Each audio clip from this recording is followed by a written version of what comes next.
नमस्कार दोस्तों, अभी हमारे साथ एक शख्सियत मौजूद है। शहीदों की धरती जिसको कहा जाता है गाजीपुर, एक ऐसा ज़िला है कि चाहे देश की रक्षा के लिए बॉर्डर पे ले लो, देश की रक्षा में भी टॉप की श्रेणी में अगर आएंगे तो गाजीपुर के लोग होंगे।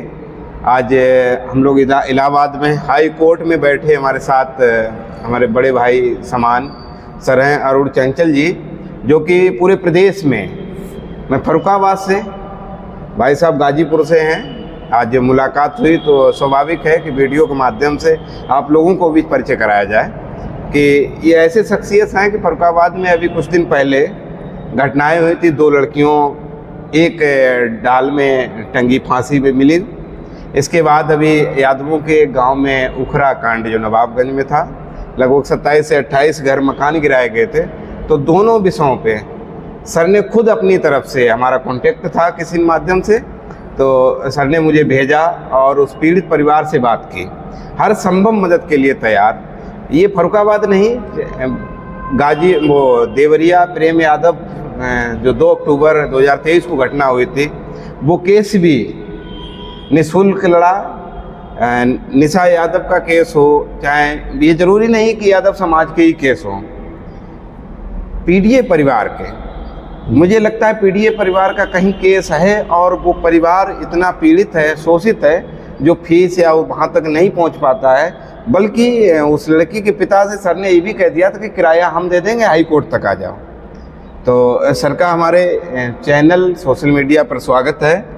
सर, सबसे पहला हमारा क्वेश्चन आपसे है कि ये विचार फिर आप केस लड़ने का कैसे आया? देखिए, विचार का क्या था कि हम जिस परिवार से ताल्लुक़ रखते हैं, तो होता है कि कभी हमने कोई आवश्यकता पड़ी तो हमें कभी कमी नहीं थी जी, चीज़ें हमें मिलती गई। लेकिन एक गांव से हमारा शुरू से जुड़ाव रहा जी। आज भी हम रेगुलर हैं, हफ्ते 10 दिन में अपने गांव जरूर जाते हैं। तो वहाँ जाने से होता क्या है कि हम, भाई गांव है तो गांव में सब तरह के लोग हैं, कोई पैसे वाला साधन संपन्न है तो कोई गरीब भी है जी। तो हमारा वो भी साथी है, गरीब भी और पैसे वाले भी हैं। तो एक कहीं ना कहीं भावना वहीं से उठी कि ये अब जिस जगह पे हम आए यहाँ कुछ करने की स्कोप थी, तो हमने उसके नाते उनके बीच जा करके उनकी समस्या को जाना कि इनकी क्या परेशानियाँ हो सकती हैं। उसके बाद फिर जब वकालत के पेशे में आए तो ये चीज़ें खासकर पिछले 8-10 साल से बहुत ज़्यादा सुनाई पड़ने लगी घटनाएं। नतीजन जो है हम उस तरह के मुकदमे करने लगे और लोग आने भी लगे और मिलते भी रहे। कोई एक ऐसी घटना होगी या किसी ने ऐसा सजेस्ट किया कि सोचता कि फ्री आप केस लड़ने का ये विचार ये कैसे आया? शुरुआती दौर में हुआ क्या था कि चंदौली में घटना घटी थी निशा यादव की। तो मैं खुद ही गया परिवार से मिलने के लिए। लड़की को पुलिस वालों ने मारने के बाद लटका दिया था, ये एलिगेशन था। मैं परिवार से मिलने गया तो वहाँ बड़ा ही करुण वातावरण था। और उसके बाद परिवार से हमने पहली बात रखी कि आप देखिए, आप इसके लिए न परेशान होइएगा कि आपको कोई पैसा खर्च ना होगा, वो सारा खर्चा मैं देख लूँगा। यहाँ तक कि कागज़ का भी आपको खर्च नहीं लगाना, वो भी मैं लगा लूँगा। शुरुआत वहाँ से हुई। फिर बढ़ते बढ़ते बगल में जनपद है मिर्ज़ापुर, वहाँ माननीय मुख्यमंत्री जी के सजाती लोगों ने, एक मजदूर कास्ट था संजय बिन, उसकी मजदूरी न दे करके और ज़बरदस्ती काम कराते हुए उसने विरोध किया, बदले में गर्दन काट दी उसकी। उसका केस आया तो मैं खुद गया उसके परिवार पर। कोई जीने खाने का सहारा नहीं था, इतना गरीब परिवार, इतना गरीब परिवार की शाम को भोजन कैसे मिले। तो कभी कभी हम ये भी पहल कर देते हैं कि अगर सोशल मीडिया प्लेटफॉर्म पे कहीं हैं तो आप जैसे लोग साथी मित्र हैं तो उनके माध्यम से एक पहल कर ली जाती है कि भाई अगर आप लोग कुछ कर सकें तो इतना कर दीजिए कि भाई 10 रुपये से लेकर 1000 रुपये जो भी सहयोग करना है उनका खाता पब्लिकली। और इसमें भी बड़ा अच्छा सहयोग परिवार को जो भी मिल जाता है, जो मिले वो तो कम ही है लेकिन कुछ न कुछ मिल जाता है जी। जिसकी जैसी क्षमता होती है उस हिसाब से सभी लोग देते हैं जी। जैसे एक मंगेश यादव का जौनपुर में जो कांड हुआ था, उस पर भी समाज ने सहयोग किया। मैं गया लोगों था, के माध्यम मैं से गया था, मंगेश के घर गया था, मंगेश के घर गया था। उसके बाद वो कई घटनाएं लगातार हो गई जिसमें हम संपर्क किए परिवार से। जौनपुर जनपद के अंतर्गत जितनी भी घटनाएं हुई आसपास पूर्वांचल की जितने भी जिले हैं, पश्चिम में होता गया है कि थोड़ा सा संपर्क मेरा संबंध कम है। जी तो आप लोग हैं तो जहाँ तक पहुँच पाए, प्रयास तो हम वहाँ भी गाजियाबाद तक पहुँचने का जी करते जी हैं, लेकिन संभव नहीं हो पाता, वहाँ कोई अपने लोग मिल नहीं पाते हैं। अगर जी। मिले भविष्य में तो वहाँ भी हम यही पहल करेंगे। जी। नहीं, सोशल मीडिया के माध्यम से आपसे लोग जुड़ भी रहे हैं, हमारे जिले के ही कई लोग आपसे जी जानने लगे, जुड़े भी हैं। और एक और आपकी गाजीपुर की अभी घटना हुई, पत्रकार ओबीसी टाइम्स के विवेक यादव जी जी जी। जिन्होंने एसपी से सिर्फ ये तो राइट है कि पुलिस अधीक्षक है उससे तो बात कर सकते हैं, और पुलिस अधीक्षक एक उस लेवल का अधिकारी होता है कि प्यार से जवाब दे। जी। लेकिन जो रिकॉर्डिंग में, ऑडियो रिकॉर्डिंग में जो पुलिस अधीक्षक जो भाषा बोल रहे हैं, मेरा कहना है कांस्टेबल वाली भाषा बोल रहे हैं, उसमें भी शायद आपने ही जी जी क्या उसमें पूरी कहानी है? कहानी ये थी कि जो विवेक जी हैं, जो पत्रकार हैं, उनके साथ वो व्यक्तिगत चीज़ें घटी थी जी। इसकी वजह से उन्होंने कप्तान को फ़ोन किया और कप्तान ने सिरे से इनकार कर दिया कि हमें घटना की जानकारी नहीं है। चूँकि घटना विवेक जी के घर से संबंधित थी, पूछने पर कप्तान ने एक संयमित भाषा का परिचय न देते हुए बड़े गलत तरीके से बोला, और उसके बाद काफ़ी जो है तुरंत दूसरे माध्यम से FIR करा करके उनके पीछे लगे। बहरहाल हमने उसको यहाँ से स्टे करा दिया। जी जी। एक बात और है, हमारी देश में 2014 में प्रधानमंत्री जो वर्तमान में है, जो 2014 में आए थे, इनका एक अहम बहुत बड़ा मुद्दा था कि विदेश में जो काला धन गया है इसको हम वापस लाएंगे।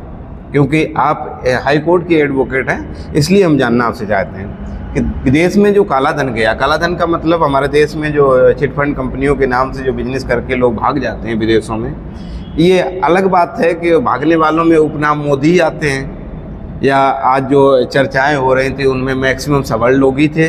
अभी वर्तमान में भागे हैं एक समीर अग्रवाल, जो कि मध्य प्रदेश के हैं। मध्य प्रदेश में LJCC के नाम से, उत्तर प्रदेश में LUCC के नाम से पूरा बैंक की तरह काम कर रहे थे। ये अभी तत्काल में इस पे ED जांच भी कर रही है। जी। तो सेम बैंक की तरह काम कर रहे थे। कई प्रशासनिक अधिकारियों ने, चाहे बाराबंकी हो, फर्रुखाबाद हो, प्रशासनिक अधिकारी ब्रांचों को फीता काटते थे। आज वही एजेंटों के खिलाफ केस दर्ज कर रहे हैं, निवेशकों के जो FIR दे के और वो केस दर्ज है। उसमें निवेशक और एजेंट का भागने वाली कंपनियों में कितना दोष है सर? देखिए, अब इसी तरह एक साइंस सिटी करके था मामला, हाँ। जो कि हाई कोर्ट में बेंच में चल रहा है, केस इकट्ठे हो गए हैं, हजारों याचिकाएं हैं। तो निवेशक हो, एजेंट हो, कंपनी कभी इनको ये बात तो बताएगी नहीं कि हम क्या करने वाले हैं जी। वो एक नौकरी के लिए आए थे। तो अगर इन केस उनके ऊपर FIR होता भी है तो यहाँ हाई कोर्ट से रिलीफ मिल जाता है जी। क्योंकि उनकी उतनी बड़ी भागीदारी नहीं होती है। उनका एक टारगेट उनको दे दिया जाता है कि आप ये करो, और निवेशक जो है, निवेशक को कि आप इतना पैसा लगाएंगे तो आपको इतना मिलेगा, इस कॉन्सेप्ट पे काम होता है। तो बहरहाल ये तो सरकार की लापरवाही है ना कि किसी को भागने कैसे दे रहे हैं। हाँ सर, ये चौकीदारी, अपने आप को चौकीदार का, फिर गेट, अगर कोई भाग रहा है तो इसका मतलब चौकीदार गेट खोल के भगा रहा है। सर, दूसरी 2019 में एक कानून आया, बर्ड्स एक्ट 2019 के तहत साफ साफ दिया गया कि देश में जो चिटफंड कंपनियां करके विदेशों में पैसा लेके भाग रहे हैं, तो उनका जो पीड़ित हैं, निवेशक हैं, उनके फार्म जमा होकर 60 दिन के अंदर, 180 दिन के अंदर सरकार पैसा भुगतान करेगी। क्योंकि किसी को लाइसेंस देते हैं तो सरकार प्रॉपर्टी लेती है। तो उस कानून को अभी अनुपालन में नहीं लाया गया, सबसे बड़ी बात। 2019 का कानून आज 6 साल होने जा रहे हैं। दूसरा, हाई कोर्ट से क्या रेट डाल के, रेट के माध्यम से या किसके माध्यम से कंपनी के खिलाफ केस किया जा सकता है? ये रेट पिटीशन उसमें मेंटेनेबल है। रेट डाल करके आप समझिए सहारा इंडिया परिवार का भी, क्योंकि हम ये क्वेश्चन इसलिए आपसे पूछ रहे हैं कि हमारे चैनल पे या हमारे साथ लगभग हजारों की संख्या में इसमें पीड़ित परिवार है। देखिए, उन लोगों को उसे हो सकता है आपसे राहत मिल जाए। उन लोगों को तो हम यही कहेंगे कि वो इस एवज में अगर कोई है तो यहाँ रिट के आधार पर वो रिलीफ पा सकते हैं जी, पार्टी बना के। और बाकी जो स्थिति है, एप्लीकेशन देखने के बाद, FIR है, जो कुछ भी है उसको देखने के बाद ही उस पर ज़्यादा बेहतर। अच्छा, दूसरा मेरा अंतिम क्वेश्चन है, आप सोशल मीडिया के माध्यम से पूरे प्रदेश में सर ये स्वाभाविक मतलब क्लियर है कि आप छाए हुए हैं। समाज सेवा लोग संगठन बनाए। ये हाई कोर्ट में कुछ अधिवक्ता ऐसे भी हैं जो यादव समाज के नाम से संगठन बनाए हैं, लेकिन आप कोई एक विशेष जात के लिए काम नहीं कर रहे हैं। आपको ऑलरेडी संगठन वालों से ऊपर उठ के सम्मान दिया जा रहा है। आप राजनीति में इस समय बनारस में बड़ा चर्चाएं चल रही हैं कि बनारस क्षेत्र में लगभग 8 जिले आते हैं, उसमें MLC के चुनाव की तैयारी में है जी। हमारे जैसे लोग भी बहुत प्रसन्न हैं। वहाँ से आके आप यहाँ जो होगा मदद, मतलब प्रचार प्रसार सब किया जाएगा। ये ख्याल कैसे आया राजनीति में आने का? ख्याल आया नहीं, लाया गया। ख्याल इसलिए लाया गया कि जो भाई हम लोग भी उम्र अवस्था में भी युवा की ही कैटेगरी में, जी जी, जो लड़के बेचारे स्नातक हैं, जब से ये सरकार आई नौकरी मिल नहीं रही है, वो लड़के कहीं ना कहीं इधर घटनाएं हुई, हमसे संपर्क में जुड़े, उनसे बातें होती गई। इन 8 जिलों के हर एक ज़िले में 300-400 लड़के ऐसे हैं जो अभी भी ग्राउंड लेवल पर मुझे फ़ोन करते हैं। ग्राउंड लेवल पर उन्होंने बूथ स्तर से लेके ज़िले स्तर तक अपने से मिलकर कमेटी बना ली, पर्चा भी भरवा रहे हैं जो नए नए लोगों को नाम शामिल करना है। हमने अभी उनको 1 रुपये का सहयोग नहीं दिया है, वो बेचारे अपने खर्च पर वो चीज़ें कर रहे हैं। तो चुनाव में लड़ क्या रहा हूँ, वो लड़वाया ही जा रहा है लोगों जी। को। समाज चुनाव लड़ा रहा है। लड़ा। अच्छा, अगर ये चुनाव में सफलता पाते हैं तो स्वाभाविक है कि प्रदेश के जो पीड़ित लोगों का उन्हें और बढ़ के सहयोग मिलेगा आपकी तरफ से। निश्चित रूप से अगर मैं सफल होता हूँ तो ये वकालत को एक टीम रूप में करूँगा। अभी हमारे पास टीम है, लेकिन उसको इतना बढ़ाऊँगा, फिर मेरा फोकस ही रहेगा कहीं घटना हो जी, वहाँ अपनी टीम को पहुँचा कर उनको जो भी मदद है करना। ये चुनाव जीतने और हारने इससे मतलब ही नहीं है। ये काम तो हम बगैर किसी कारण, कोई कारण इसके पीछे नहीं था, हम लगातार कर ही रहे थे। आगे के लिए भी है कि अगर हम चुनाव लड़ते हैं तो भी, नहीं लड़ते हैं तो भी, जीतते हैं तो भी, नहीं जीतते हैं तो भी, ये काम वकालत का करते रहेंगे। अच्छा, किसी पार्टी ने आपको ऑफर दिया क्या? अभी तक किसी पार्टी ने ऑफर नहीं। आपका किधर मन कर रहा है, किस पार्टी? देखिए, हम अगर पार्टी की बात होगी, समाजवादी पार्टी है जी, मैं उसका पदाधिकारी भी हूँ, राष्ट्रीय सचिव भी हूँ अधिवक्ता सभा का। तो इसके नाते अगर हमें प्राथमिकता या किसी भी आधार पर, हमारे नेता हैं आदरणीय अखिलेश जी, तो मैं उनके पास जाऊंगा, अपनी बात रखूंगा, उनका जो आदेश निर्देश होगा उसी के अनुरूप मैं काम भी करूंगा। धन्यवाद। हमारे साथ थे गाजीपुर के अधिवक्ता, हाई कोर्ट अधिवक्ता अरुण चंचल जी। हाई कोर्ट में बहुत से लोग बैठे हुए हैं काला कोट पहने, लेकिन भाई साहब जो काम कर रहे हैं वो शायद लाखों में एक लोग ऐसे होते हैं। जुड़े रहिए हमारे साथ, अपना भी विचार दीजिए कमेंट के माध्यम से कि जो भाई साहब के साथ हमारी जो चर्चा हुई उस पर आपका मत क्या है। धन्यवाद।